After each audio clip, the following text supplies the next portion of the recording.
meantime, let's talk about Hoop Town. We That's could. so funny.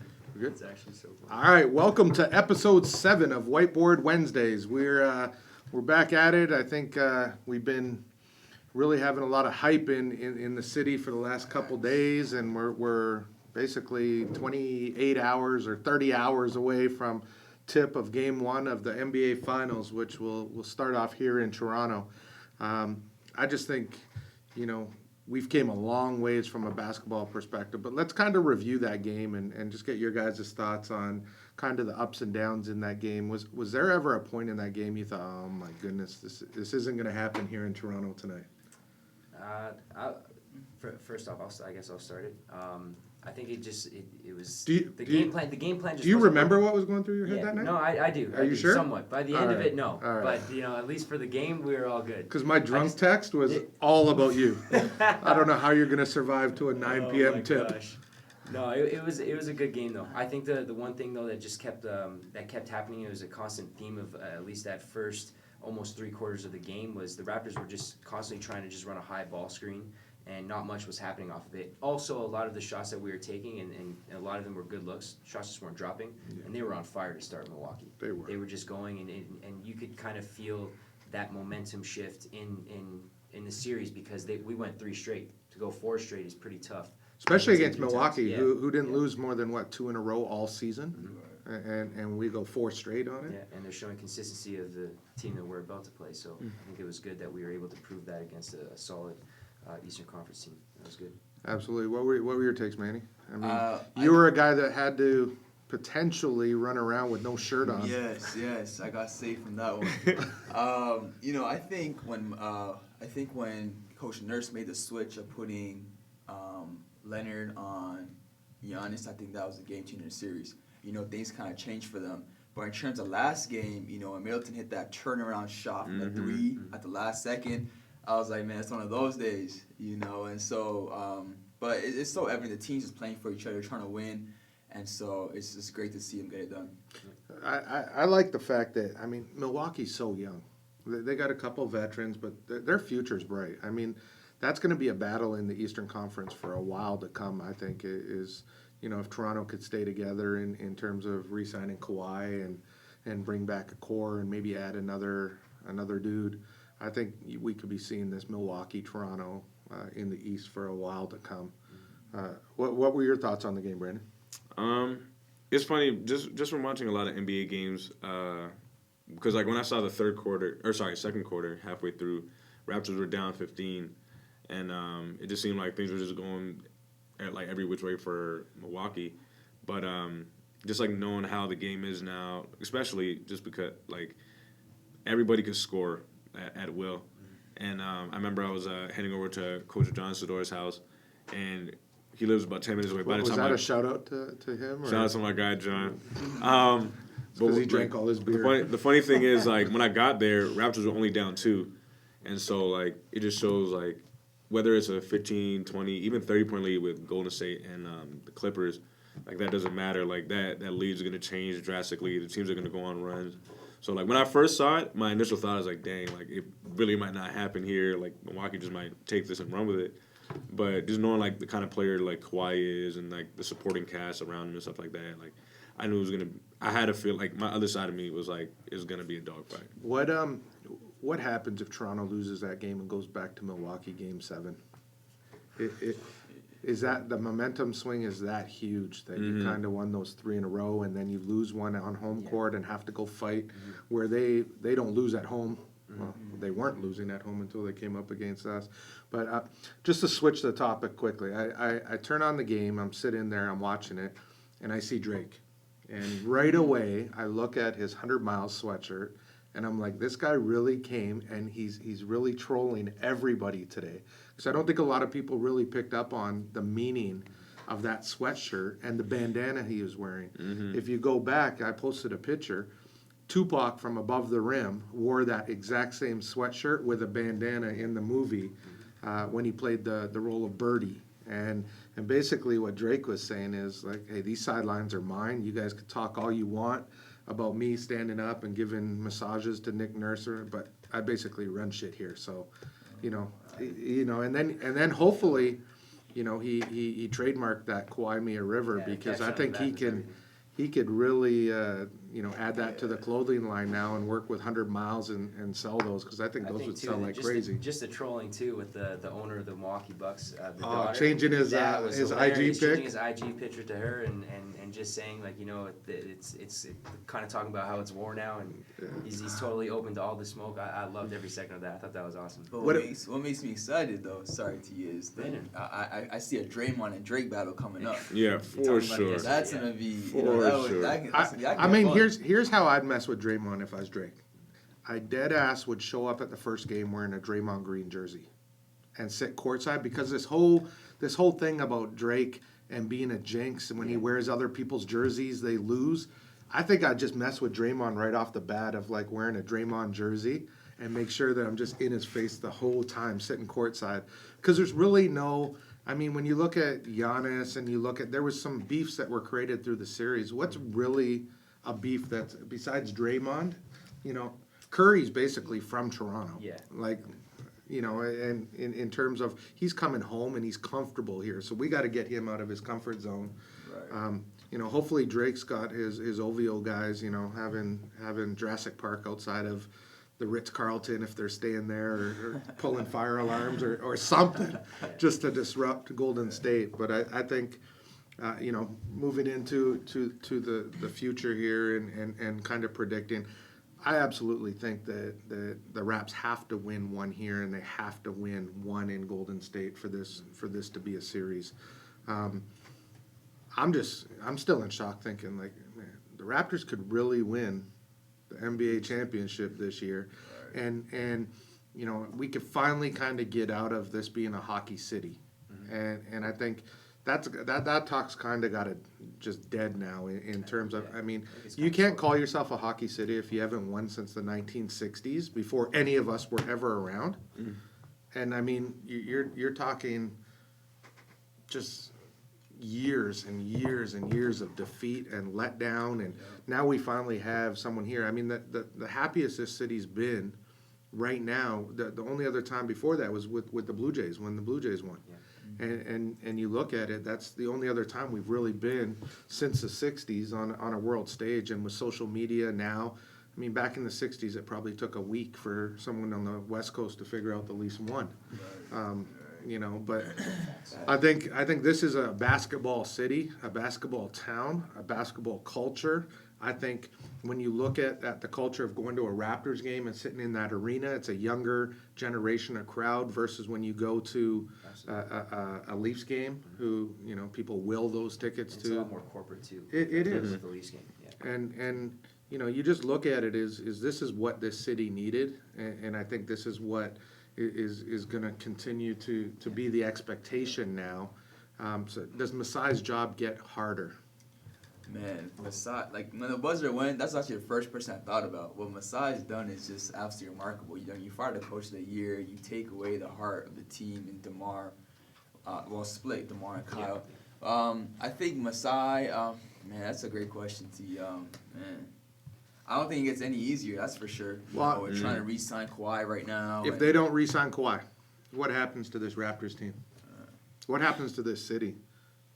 Definitely a lot of disappointment because everyone's so excited to have him here and and as we should, like he's done so much like within 1 year that a lot of other past greats that played for the Raptors were unable to do. Is he the all-time greatest Raptor right now? And obviously we're on a high, but is he? I think Is he the best Raptor to ever statistically play? right now he is. Yeah. Right, he's done it in a year, but I think just what. For example, what we saw Vince do at the Raptors, what we saw Chris Bosh do at the Raptors, DeMar, who previously was with us, those are always going to be, especially for us who are now coming up on that older generation. Those were our guys that we looked up to as the Raptors. Those were our all-time Raptors. So it's a little tough, like putting him all of a sudden right into the top of the pack. But he's proved that in every way, shape, and form. So I think he's going to at least. I think now that we've made the finals, I think he's going to at least. I feel at least a consideration, but at least a 2-year contract. Do other veterans sit there and take a real look at Toronto now if Kawhi resigns and say, man, that East, we can go to the NBA Finals from the East. It's proven. Kawhi's done it. If I add to that, you know, does a guy, I'll just throw out names, and I'm not even, you know, not them, but like a guy like Anthony Davis now look at Toronto? Does a guy like, you know, Kevin Durant take a serious look at Toronto? And I don't know what the salary cap numbers are, but does it change people's perspective now that you've got over that hump of not getting out of the East? And is LeBron James sitting at home right now saying, man, if I was in the East, what's going through his mind right now? And does Kawhi stay and attract another veteran?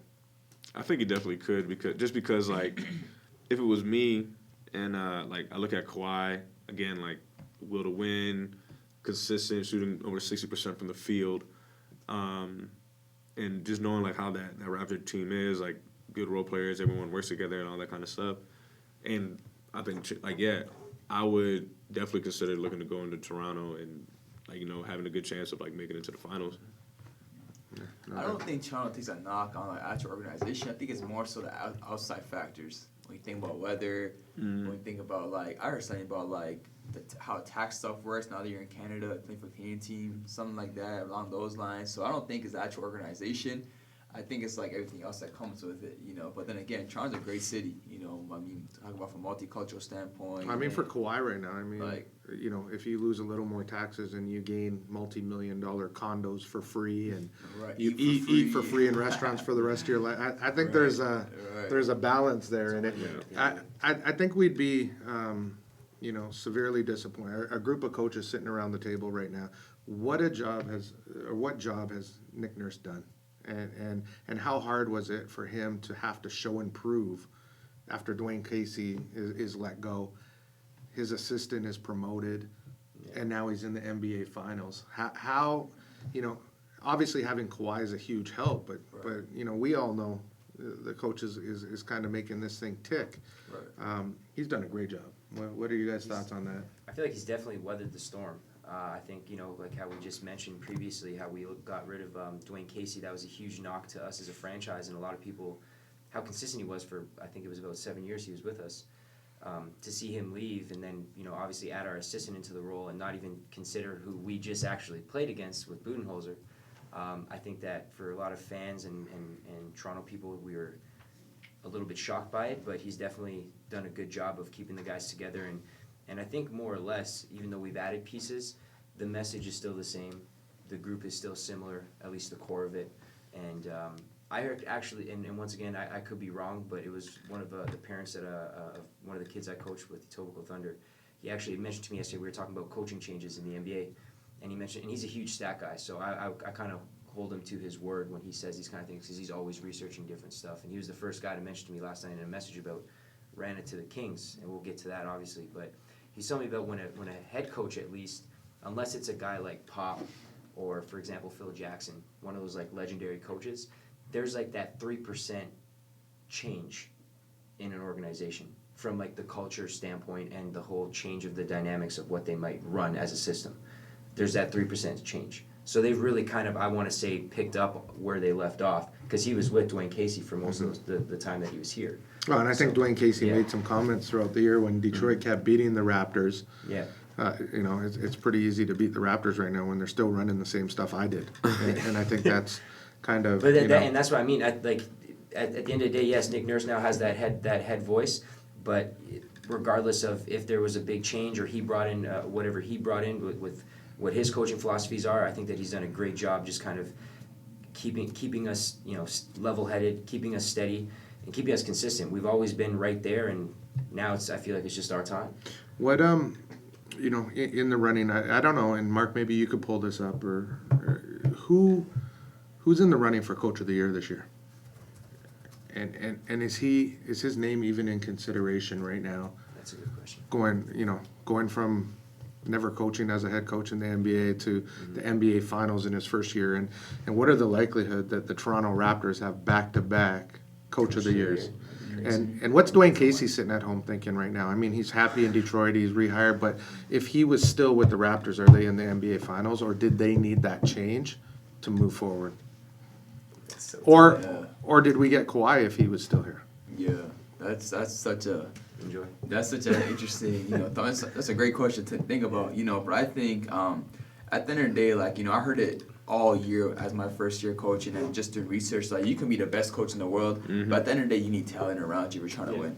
It's the bottom line. You can be the best with X's and O's. You can see the best culture. You have the best relationships, but you need some degree of talent. And I think what Kawhi brought into the program, he kind of took it a level up. So with all due respect to Dwayne Casey, I think they would be back personally because I think Kawhi was a huge addition. Yeah, me too. And I just saw Mark pulled up here that the Milwaukee Bucks coach was named Coach of the Year on Saturday morning back in April by his peers. So I think well deserved, and I think he's done a great job. And I'm going to move on. Impact of this Raptors win to basketball here and the culture of basketball in Canada. Is it as huge as everyone's making it out to be, or is it bigger?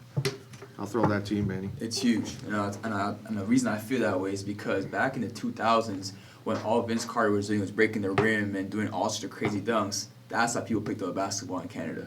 And now the younger generation gets to see them in the finals. I mean, that's a total different story.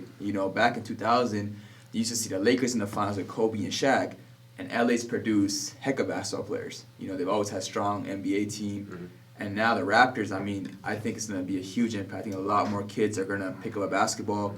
I think the narrative changes from a hockey-only type of city.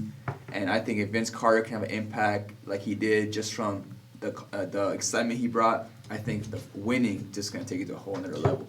We'll come back on this question. I'm going to sidetrack the question a little bit, but what's a bigger impact? Kawhi hitting the shot to send them to the Eastern Conference Finals, or winning Game 6 to go to the NBA Finals? From a kid's perspective, what's a bigger dot on a timeline that's going to make them pick up a basketball? Is it going outside wanting to hit that shot? I'd say wanting to hit that shot. Yeah, definitely from a kid's standpoint, because these kids all want to be in the limelight, be the man or the woman, making the big play and stuff like that. I sit there and I look at that and I think whether we beat Milwaukee or not, I think the culture of basketball will increase in terms of Kawhi making that shot and kids wanting to pick up a basketball to go out and do that. And I think we just became socially more attractive. You know what I mean? Like kids now, when we were growing up, we used to be like, Raptors are trash. I don't like the Raptors. Even if it's your own city team, we wouldn't rate them. But now I feel like people have something to talk about and something to look forward to watching, and they have something to represent their city. Yeah, do merchandising and things like that go way up now when you look at it? Because when for years after the Blue Jays won, anyone that went away from Toronto that was from Toronto would always wear a Blue Jays hat or a Blue Jays jersey. Do we see a huge shift and see a lot more people repping the Raptors stuff, and especially now with the whole connection with OVO and Drake? It's really, it's the cool thing to wear now. It's if you're not rocking an OVO Raptor something, then you're missing out. And I talked to the older generation, and I was at dinner last week with a couple of older guys, and they're like, "Hey man, I even got this OVO Letterman jacket with and they're wanting to rock stuff to make them feel like, hey, OVO is cool, and it's it's just a huge shift." With that being said, has it gone too far? Is it too much about Drake, or is this what we needed to help push us over the hump? Because I think Drake took a lot of pressure off these players in Toronto going into Game 6 with how much people wanted to criticize Drake, how much Drake was involved, what Drake was saying. The whole scenario took pressure off the players who could focus on the game and put it onto Drake. And I think That's wild, yeah. as smart as he is, he did that on purpose. And he knew that he could help relax everything in there, even subconsciously. And being around the OVO guys and stuff, everything's planned. Everything is really they want it to happen, organically and things. And that whole progression of Drake there and what he was doing happened in progression through that series. Right. So I think culturally, culturally, I think it's a combination of, we haven't seen an entertainer. I mean, you go back even when social media wasn't as big as it is, but I think they could blow that whole thing out of proportion. But it was no different than Spike Lee and Reggie Miller going at it. Yeah. If there was Same thing. social media then, Yeah, wow. this thing was on the same level. Yeah. And I think it may have even been worse because it wasn't like Drake was really going after a player or a thing. He was supporting his Spike team. was targeting. Spike Lee and Reggie Miller, that was beef. He was targeting. That was beef. And you look at that and it's the same thing. And we as a basketball culture in Canada are so nice. And you look at it, this has to be a place where people, and it's unfortunate because most NBA guys, they love to play in Toronto. They love being in Toronto. They love Toronto. They love to come here. It's got to be a place they hate to play at because they know they're not going to win. And it's going to be an environment that's difficult to win in. Right. And I think we're creating that now with the fans and how well we're doing. No question. Speaking of coaches, I think there's some huge news that broke yesterday, and you know, our close friend and someone that I think each of us has worked with or sat and talked to or you know been mentored by, Coach Roy Rana, formerly of the Ryerson Rams, now heading to the Sacramento Kings to be Luke Walton's assistant coach alongside whoever else Luke Walton hired there, I don't know, but I think that's a great hire. I think, you know, I think what that does for youth sport basketball in Canada helps tremendously when you sit there over all the years of trying to grow that. Roy Rana leaves a head coaching position to the NBA, where most guys are still looking to go to college or whatnot. What impact does that have on youth sport, on basketball as a whole? And does he now become an assistant coach with Team Canada alongside Nick Nurse? Yeah. No, it's definitely interesting, you know, because I think I read an article yesterday and they said how this year Dave Smart, Roy Rana, and Chris Oliver are out of the youth sport level. And those three were kind of the top dogs in terms of coaching, you know. So I think it's going to open up. I think a lot of young coaches are going to step into the CIS level. I think are going to know that, you know, youth sport's a place where you can make a name for yourself and move on to bigger things if that's what you aspire. You know, I think the whole cloud about youth sport being like a second tier to the U.S. or second tier in college basketball, I think that kind of goes out the window, you know, which it needs to, because youth sport is very, very good basketball. It really is. So There's a lot of youth sport teams that have beaten good Division I teams. Beaten or throughout the years. competed with or took to, and albeit in the summer, Right. it's still on that level. And I think, you know, Roy's coached at every level. Roy, that's what I was gonna you know, when you look at it, Roy's coached all the guys that are in the NBA now. He coached them coming up in terms of whether it was, you know, Cadet teams. on the cadet team, whether it was under 17, Hoop Summit, back when he did the Global Challenge. Like, he's coached almost every player that's came through this system at every level. And probably one of the few, I'm not going to say the only, but one of the few guys that has direct contact and direct communication with all of those guys on a continual basis to this day. And he deserves it. I don't think anyone, if you saw my tweets, I'm a big Roy Rana guy in terms of, like, he should have been really, you know, back when he did Hoop Summit this year, the guy that's name was popping up for Team Canada, because he's the guy who's talking to all those guys, and he's a guy that can actually get all those guys to be out there and wanting to play. So I think he's going to do a great job in Sacramento. I think, what pick does Sacramento have in the draft this year? Hopefully it's, you know, in a position to take one of our Canadians, which would be really pretty good. cool too. And that guy would go in feeling pretty comfortable. Absolutely. And then also, can we just check what staff has Luke Walton put together in Sacramento so far? Is that, He brought over a Lakers assistant with him. He brought a former OKC Thunder coach, and then he brought in Roy Rana, and then he brought another Lakers guy who's going to be helping the player development. So I don't know, I can't remember the exact names, but an OKC guy, and two former Lakers guys are running Coach Rana right now, and they still have some positions they're going to fill. The first pick is at 40. So, Their first pick is at 40? 40, 47, I mean, and 60. Hey, there's maybe some guys that fall into that range that would be a good pickup. But, you know, congrats to Coach Roy Rana. Who becomes the next Ryerson Rams head coach? man, I'm cheering for my guy Barco, man. You know, that's my dude. He's a great guy. He's actually a great coach as well. You know, he's a big X's and O's guy. He's a big culture guy. So I'm hoping, you know, Barco gets his shot because I know that's what he's worked for, you know, and I think, obviously, you know, I think Coach Roy Rana is going to support that as well because he's the one that gave Barco his position. So we'll see how it all plays out for sure. I think there's still some open vacancies in the U Sport right now, and Nipissing, and you know, we talked about Chris moving on, and Brock, and I mean, if anyone from Brock's watching, you need to call me. I got your guy. We're ready to put someone in there and make that happen. So if Brock's watching, you know, we obviously have Eric Wooters who's leaving here, going to Brock.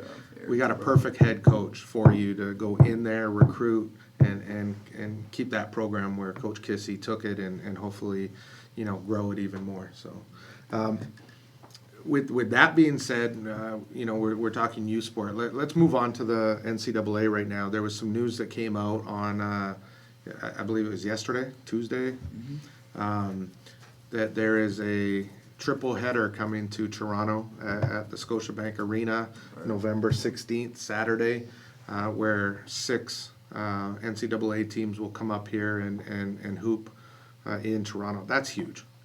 We've needed that. We've been dying for that to happen, and I think it's an excellent opportunity. I mean, one of the teams, Harvard, has like half the team is Canadians. Yeah, they've done a great job. You know, so I think Shout out to Luca and Josh. I think them coming back here and being able to hoop in Scotiabank as a part of a big event is huge.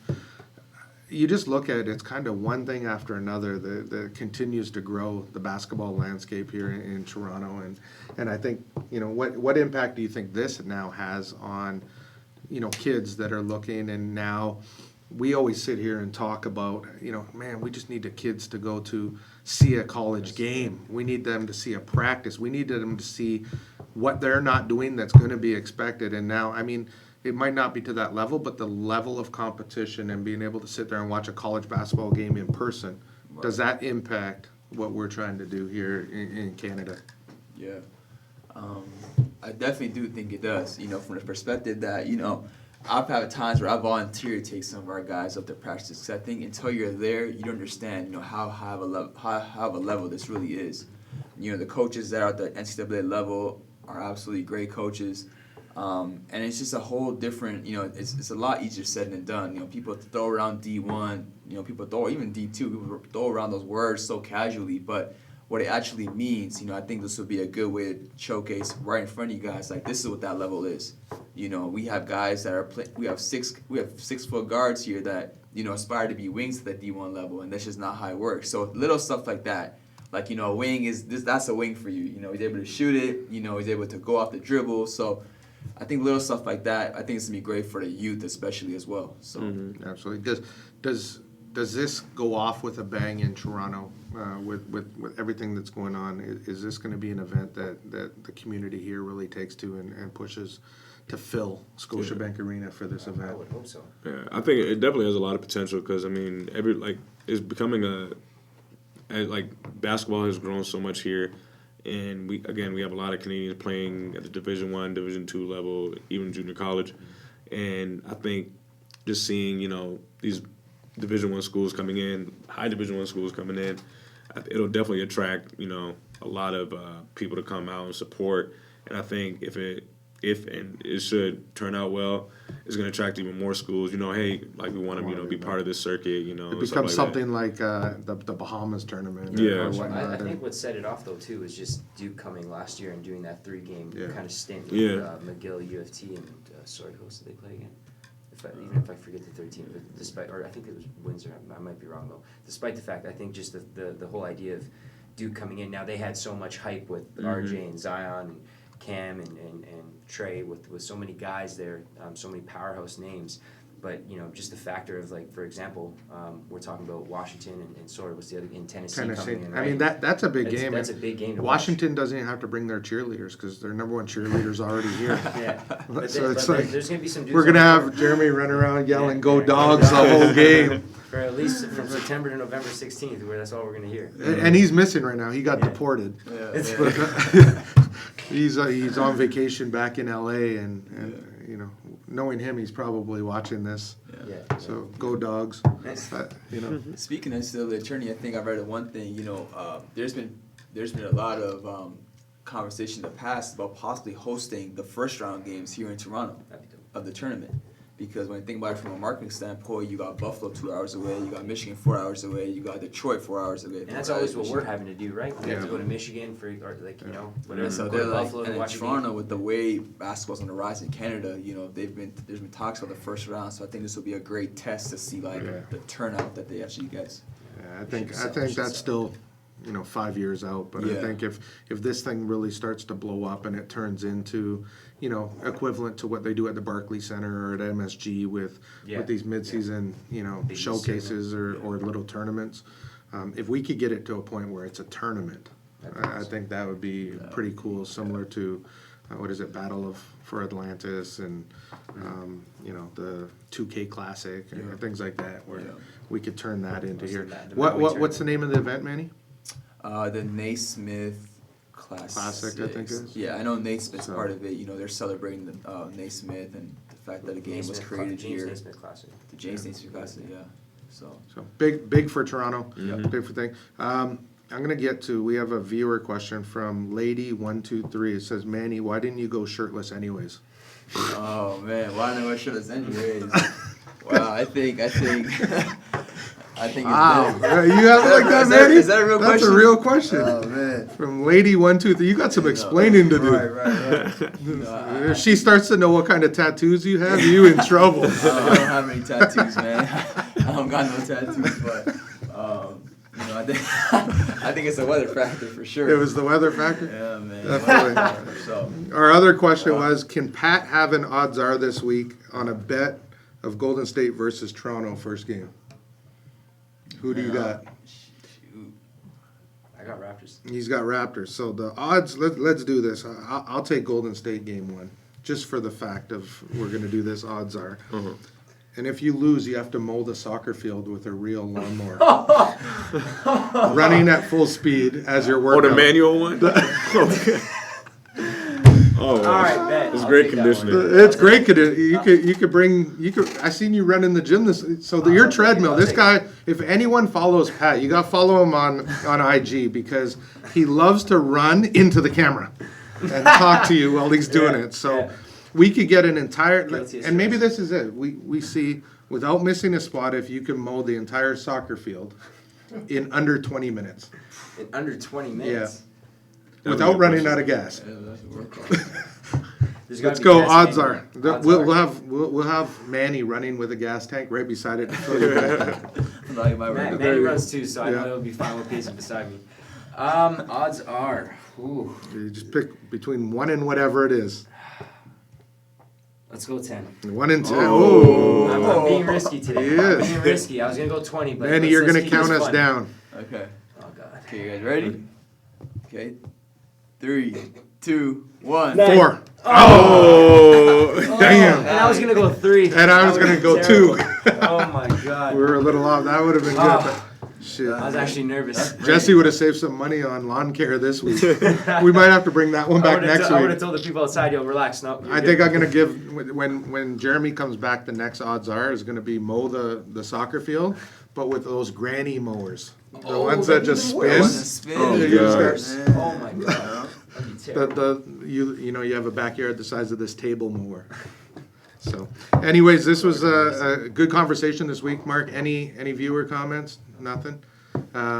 If any viewers do have any comments, feel free to get in. I know Manny's got some explaining to do. His phone's ringing now, but we'll get back and answer any questions that anyone has. And thank you guys. And hopefully the Raptors pull this out. I'd love to see them go to Golden State 2-0. Absolutely. And they really do have a chance. I really think, going back and watching, I know TSN recently replayed the Raptors Golden State game, I think 2 nights ago, and I think KD hit a shot to send it to overtime, and I think the Raptors won that game. But I think they were 2-0, and I think they beat Golden State in Golden State once this year as well. So there's definitely an opportunity, and guys just got to hoop. We're always right there with them. We can do it. Well, by next Wednesday, we will be on game At least 3, 4. 3 or 4. So we'll have some good stuff to talk about and see what's your prediction for the first 2 games here in Toronto. I think we're split. I think we're 1-1. 1-1. Yeah. Your prediction? Same. 1-1. Mm-hmm. 2-0 Raptors. 2-0 Raptors. I'm gonna say, I'll go back to what I said earlier. Is I think they got to split here and they got to split there so that we get a game 7 here. Yeah. That's the realistic side. And I think we'll see how close we are. So Mark, let's make sure. I have the faith. Absolutely. He just wants to get drunk and jump on TTC. And Hey, hold I was not on. playing Next any of week that. we're gonna show a video. We have to show this video next week. It's not Pat drunk, but we have a video from downtown Toronto, and it's the funniest thing I've ever seen. Shout out to Ben Hendricks' dad, Rob, because I think you were on the top of a TTC bus. We have a video, and it looks exactly like Rob Hendricks partying on the bus downtown after the Raptors win. Mark, we got to try to find a way to put that into the show next week. There's no copyright issues with it or anything because it's our own video, so we'll be good. But that is exactly what Rob looks like and dances how I imagine he would dance too. So we'll have to show that. But shout out the Raptors. Good luck, and we'll see you guys next week. Peace.